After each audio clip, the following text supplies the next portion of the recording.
Good morning students. അപ്പോൾ കുറച്ചൊരു അവധിക്ക് ശേഷം നമ്മുടെ ക്ലാസ് വീണ്ടും റീഓപ്പൺ ചെയ്തു.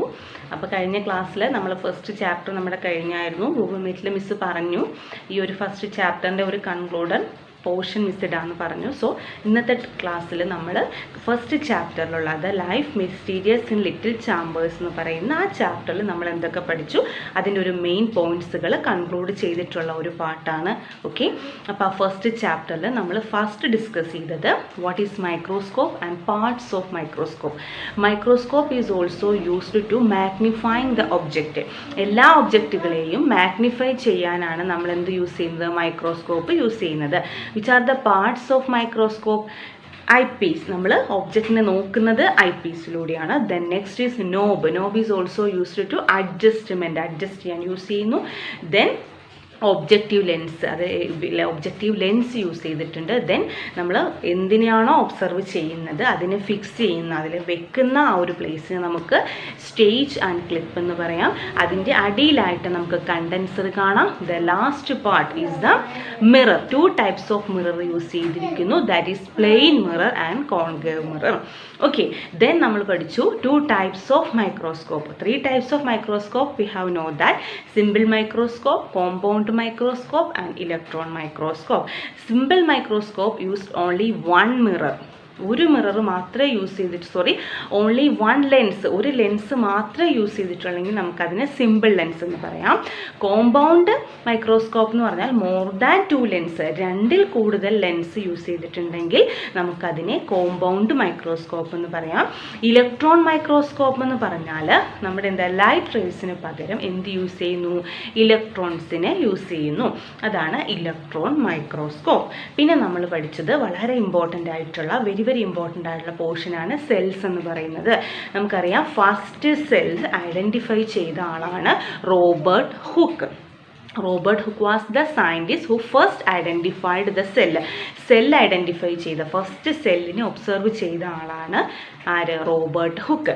ഈ സെല്ലിൻ്റെ ഉള്ളിൽ വളരെ ഇമ്പോർട്ടൻ്റ് ആയിട്ടുള്ള അതൊരു പാർട്ടുണ്ട്. അതാണ് ആ സെല്ലിൻ്റെ ഹെഡ് എന്നറിയപ്പെടുന്ന ന്യൂക്ലിയസ്. അത് ഒബ്സർവ് ചെയ്തത് റോബർട്ട് ബ്രൗൺ ആണ്. Okay, then plant body is also made up of cells. Plant body നിർമ്മിച്ചിരിക്കുന്നത് സെൽസ് കൊണ്ടാണെന്ന് ഐഡൻറ്റിഫൈ ചെയ്ത ആളാണ് നമ്മുടെ NJ Schleiden.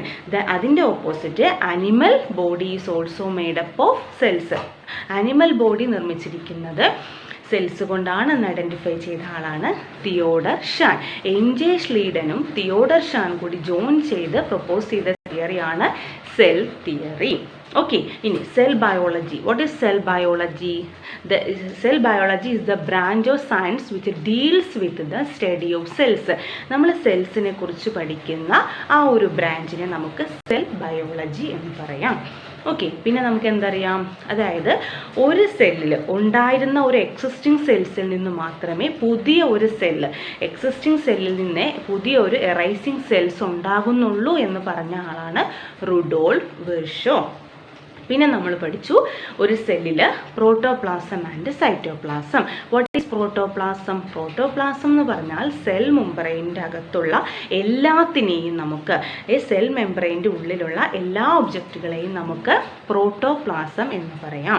സൈറ്റോപ്ലാസം എന്ന് പറഞ്ഞാൽ എക്സ്ക്ലൂഡിങ് ന്യൂക്ലിയസ് ഒഴികെയുള്ള എല്ലാ ഓർഗനൽസിനെയും നമുക്ക് എന്ത് വിളിക്കാം, സൈറ്റോപ്ലാസം എന്ന് വിളിക്കാം. ഇനി നമുക്ക് സെൽ ഓർഗനൽസിനെ കുറിച്ച് അറിയാം. എന്തായിരുന്നു സെൽ ഓർഗനൽസ്?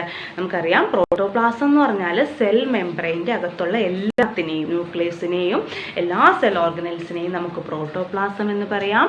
സൈറ്റോപ്ലാസം എന്ന് പറഞ്ഞാൽ ന്യൂക്ലിയസ് ഒഴികെയുള്ള ബാക്കി എല്ലാത്തിനെയും എന്ത് പറയാം, സൈറ്റോപ്ലാസം എന്ന് പറയാം. ഈ സെല്ലിൻ്റെ ഉള്ളിൽ ഒരുപാട് സെൽ ഓർഗനൽസ് ഉണ്ട്. ഫസ്റ്റ് നമ്മൾ മൈറ്റോകോൺട്രിയനെ പറ്റി പഠിച്ചു. What are the duty of mitochondria? Mitochondria is also help in the production and storage of energy. എനർജിയെ സ്റ്റോർ ചെയ്യുക, അതിനെ പ്രൊഡ്യൂസ് ചെയ്യുക എന്നുള്ളതാണ് മൈറ്റോകോൺട്രിയയുടെ duty. So the mitochondria is abundantly seen in liver, brain, muscles etcetera. നമ്മുടെ മസിൽസിലും ബ്രെയിനിലും ലിവറിലെല്ലാമാണ് mitochondria നമ്മൾ കൂടുതലായിട്ടും കാണുന്നത്.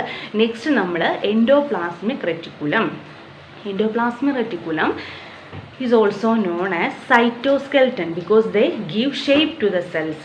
സെൽസിന് ഷേപ്പ് കൊടുക്കുന്നത് എൻഡോപ്ലാസ്മിക് റെറ്റിക്കുലമാണ്. അതുകൊണ്ട് നമുക്കതിനെ സൈറ്റോസ്കെൽട്ടൺ എന്ന് വിളിക്കാം. വേറൊരു ഡ്യൂട്ടി കൂടിയുണ്ട്. They also help the conduction of materials inside the cell. സെല്ലിൻ്റെ ഉള്ളിലുള്ള എല്ലാ മെറ്റീരിയൽസിനെയും അങ്ങോട്ടും ഇങ്ങോട്ടും കണ്ടക്ഷൻ അല്ലെങ്കിൽ ട്രാൻസ്പോർട്ടേഷന് ഹെൽപ്പ് ചെയ്യുന്ന ആളാണ് ആര്? നമ്മുടെ endoplasmic reticulum. The next we discussed what ribosomes. ആ പേര് കേൾക്കുമ്പോൾ നിങ്ങൾ അറിഞ്ഞിരിക്കണം. Ribosomes is also help in protein synthesis. Protein സിന്തസിസിന് ഹെൽപ്പ് ചെയ്യുന്ന ആളാണ് ribosomes. The ribosomes are seen in attached with endoplasmic reticulum or freely we have seen. ഒന്നല്ലെങ്കിൽ അത് ഈ റൈബോസോംസ് എന്ത് ചെയ്യും?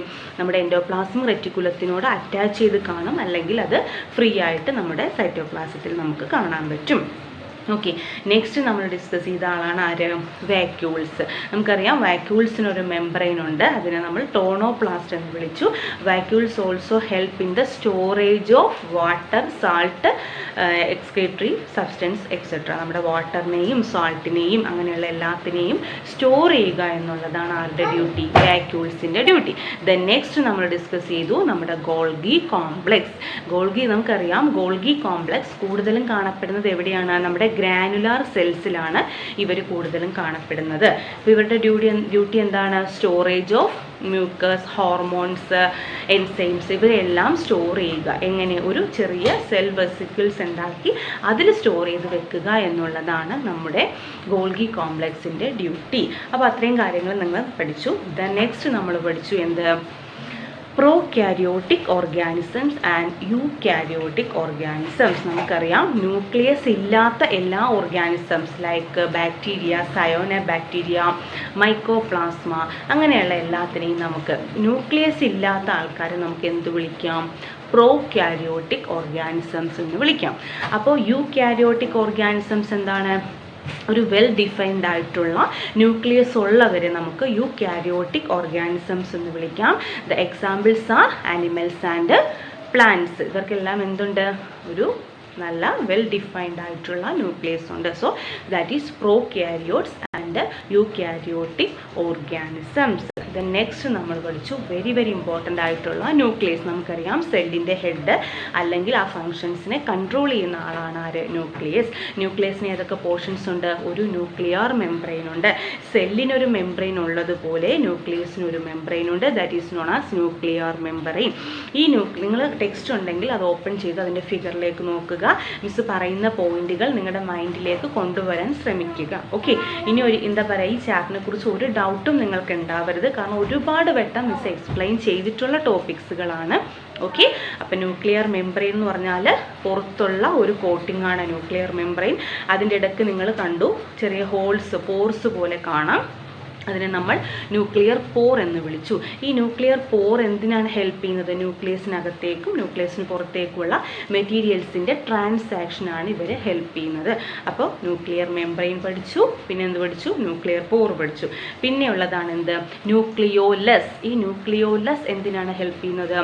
ഈ നമ്മൾ പറഞ്ഞു റൈബോസോംസ് ഉണ്ടെന്ന്. ഈ പ്രോട്ടീൻ സിന്തസിസിന് ഹെൽപ്പ് ചെയ്യുന്ന റൈബോസോംസ് കാണുന്നതും അല്ലെങ്കിൽ ഈ പ്രോട്ടീൻ സിന്തസിസിൻ്റെ റൈബോസോംസിന് പ്രൊഡ്യൂസ് ചെയ്യുന്നത് ആരാണ്? നമ്മുടെ ന്യൂക്ലിയോലസ് ആണ്. Okay, the next is nucleoplasm. നമ്മുടെ ന്യൂക്ലിയോപ്ലാസത്തിലാണ് നമ്മുടെ ന്യൂക്ലിയോലസും ക്രൊമാറ്റിൻ റെറ്റിക്കുലവും കാണുന്നത്.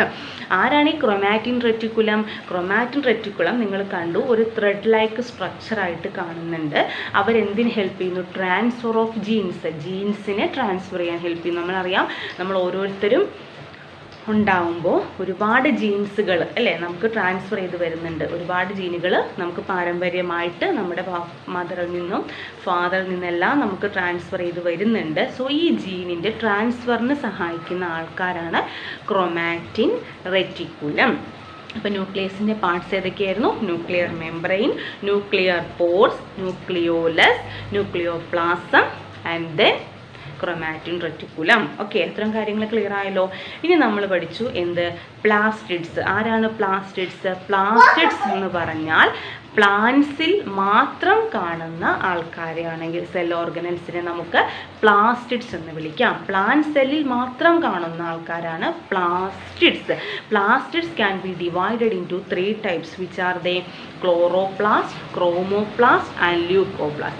We know that chloroplast is also help in photosynthesis.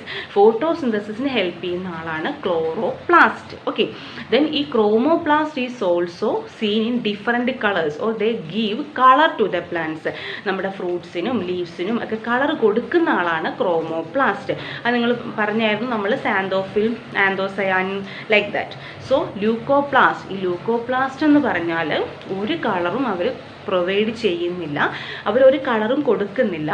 They are seen in whenever the food is storage, that is leucoplast present. Food എവിടെ ഉണ്ടോ അവിടെ ആരുണ്ട്? ലൂക്കോപ്ലാസ്റ്റ് ഉണ്ട്. Okay, food store ചെയ്യുന്നത് റൂട്ടിലാണെങ്കിൽ leucoplast അവിടെ ഉണ്ടാവും. ഫുഡ് സ്റ്റോർ ചെയ്യുന്നത് ഫ്രൂട്ടിലാണെങ്കിൽ ലൂക്കോപ്ലാസ്റ്റ് അവിടെ ഉണ്ടാവും. So these are the plastids. Okay, പിന്നെ നമ്മൾ പഠിച്ചു എന്ത്? ഈ പ്ലാസ്റ്റിഡ്സ് പ്ലാന്റ് സെല്ലിൽ മാത്രമേ കാണുള്ളൂ. പിന്നെ നമ്മൾ പഠിച്ചതാണ് നമ്മുടെ ആനിമൽ സെല്ലിൽ മാത്രം കാണുന്ന ആൾക്കാരാണ്. ആരാണ് ആനിമൽ സെല്ലിൽ മാത്രം കാണുന്നത്? Centrosome and lysosome. So what are the duty of centrosome? Centrosome is also present in animal cell.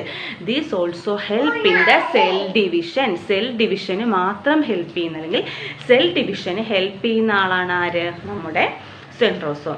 Lysosome എന്താ ചെയ്യുന്നത്? Lysosome is also help in the destruction of foreign particles.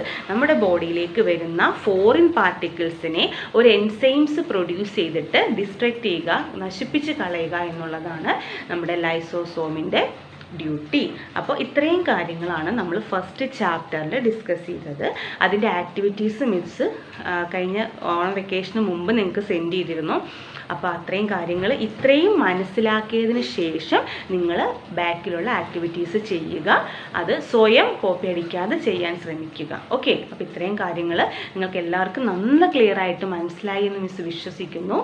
Today we will wind up our class and next we will start a new chapter. Thank you students.